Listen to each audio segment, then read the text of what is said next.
24वें सिपारे के आगाज़ में सूरह ज़ुमर जारी है। अल्लाह ताला इरशाद फरमा रहे हैं, उस शख्स से बड़ा जालिम और कौन होगा जिसने अल्लाह ताला पर झूठ बांधा।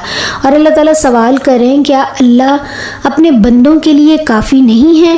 और अल्लाह ताला इरशाद फरमा रहे हैं कि जो ईमान वाले हैं वो अल्लाह ही पर भरोसा करते हैं। अल्लाह ताला हर इंसान की रूह कब्ज़ करता है और जब इंसान नींद में होता है तो भी अल्लाह ताला उसकी रूह कब्ज़ कर लेते हैं। शफाअत, रिज़्क़ और फैसले पर कुल्ली इख्तियार सिर्फ अल्लाह ताला का है, गोया अल्लाह ताला सुप्रीम अथॉरिटी हैं।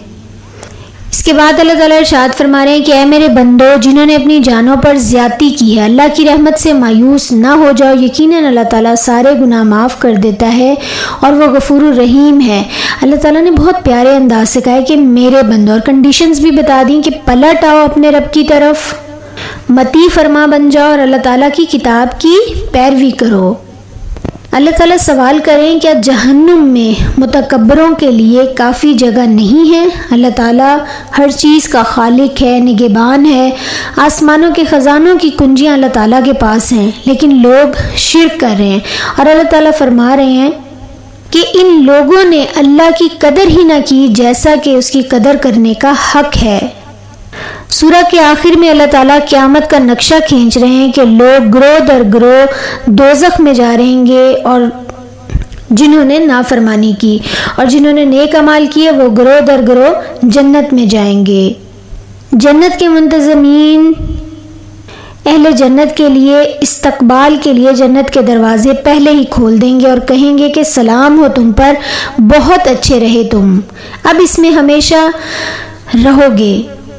इस पर जन्नती कहेंगे कि शुक्र अल्लाह ताला का जिसने हमारे साथ अपना वादा सच कर दिखाया।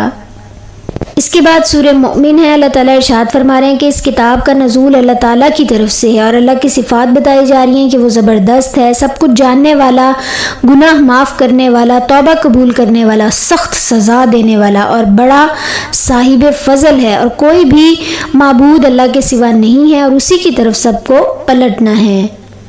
अल्लाह ताला इरशाद फरमा रहे हैं कि दुनिया के लोगों की चलत फिरत तुम्हें धोखे में ना डाले। इसके बाद अल्लाह ताला एक ख़ास रिश्ता बता रहे हैं जो ईमान का रिश्ता है, जो फर्शियों और अर्शियों को मिलाकर एक दूसरे के साथ वाबस्ता कर रहा है कि ईमान वालों के लिए फरिश्ते दुआए मगफिरत करते हैं। इसके बाद अल्लाह ताला इरशाद फरमा रहे हैं कि जिन लोगों ने कुफ्र किया, क़यामत के दिन उनको पुकार कर कहा जाएगा कि आज तुम्हें जितना शदीद गुस्सा अपने ऊपर आ रहा है, अल्लाह ताला तुम पर इससे ज़्यादा गज़बनाक उस वक्त हुआ था जब तुम्हें ईमान की तरफ बुलाया जाता था और तुम कुफ्र करते थे। और उस रोज़ जब पूछा जाएगा कि आज बादशाही किसकी है, तो सब पुकारेंगे कि अल्लाह वाहिद कहार की। और अल्लाह ताला इसके बाद सवाल करें, क्या ये लोग ज़मीन में चले फिरे नहीं कि इन्हें उन लोगों का अंजाम नज़र आता जो इनसे पहले गुजर चुके हैं, और वो इनसे ताकतवर भी थे ज़्यादा और ज़्यादा ज़बरदस्त भी थे और ज़मीन में अपने आसार भी छोड़कर गए थे, मगर अल्लाह ताला ने उनके गुनाहों पर उन्हें पकड़ लिया। इसके बाद फ़िरौन और मर्द मोमिन का मुकाबला है। मर्द मोमिन ने अपनी जान की परवाह ना की और अपने ईमान की इतला दी और उसने ये कहा उन सबको कि मैं अपना मामला अल्लाह ताला के सुपुर्द करता हूँ और वो अपने बंदों का निगहबान है, और फिर वो सुरखरू ठहरा। इसके बाद अल्लाह ताला कुछ दोज़ख के लोगों का नक्शा बता रहे हैं कि वो आपस में लड़ेंगे और अपने से बड़ों को कहेंगे कि बचा लो। वो कहेंगे कि अगर हमें इख्तियार होता तो हम अपने आप को बचा लेते। अहले ईमान से मदद का वादा है दुनिया में भी और आखिरत में भी। अल्लाह ताला इरशाद फरमा रहे हैं कि सब्र करो, तौबा करो, सुबह शाम अल्लाह ताला की हम्द बयान करो, अल्लाह की पनाह मांगो।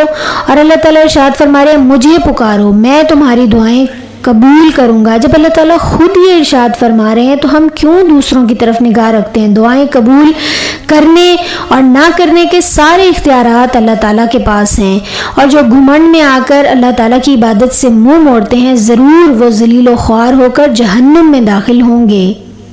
हज़रत अनस की रिवायत, आप सल्लल्लाहु अलैहि वसल्लम ने फरमाया दुआ मग़ज़ इबादत है, और आप सल्लल्लाहु अलैहि वसल्लम ने इरशाद फरमाया जो अल्लाह ताला से नहीं मांगता अल्लाह ताला इस पर गज़बनाक होते हैं, और ये तिरमिज़ी की रिवायत है।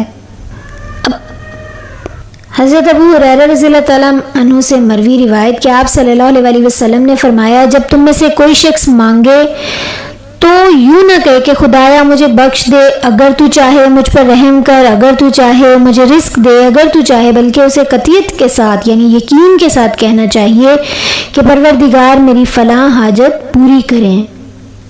وہ اللہ تعالیٰ ہی ہے جس نے رات بنائی، دن بنایا، ہر چیز کا خالق ہے، آسمان کو گنبد بنایا، رزق دیا، عمدہ صورت بنائی، زندگی اور موت دینے والا ہے، جب کوئی فیصلہ کرنا چاہے تو کن کہتا ہے اور کام ہو جاتا ہے، مویشی دیے۔ اللہ تعالیٰ سوال کریں، اللہ تعالیٰ کی کن کن نشانیوں کا انکار کرو گے؟ اس کے بعد سورہ حامیم سجدہ ہے۔ قرآن پاک کے نزول کا مقصد بتایا گیا ہے کہ بشارت اور ڈراوا ہے، مگر لوگ روح گردانی کرتے ہیں اور کہتے ہیں کہ ہمارے دلوں پر غلاف ہیں۔ اللہ تعالیٰ کائنات کو وجود میں لے کر آئے، اچانک عذاب آنے پر تنبیہات کی جا رہی ہیں جیسا کہ عاد اور سمود پر آئے۔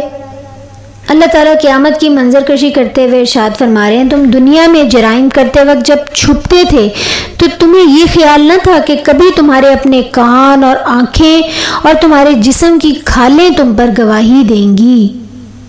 اللہ تعالیٰ ارشاد فرما رہے ہیں، جن لوگوں نے کہا کہ اللہ ہمارا رب ہے اور اس پر پھر وہ جم گئے، ثابت قدم رہے، یقیناً ان پر اللہ تعالیٰ فرشتے نازل کرتے ہیں اور وہ ان سے کہتے ہیں کہ نہ ڈرو، نہ غم کرو اور خوش ہو جاؤ اس جنت کی بشارت سے جس کا تم سے وعدہ کیا گیا ہے۔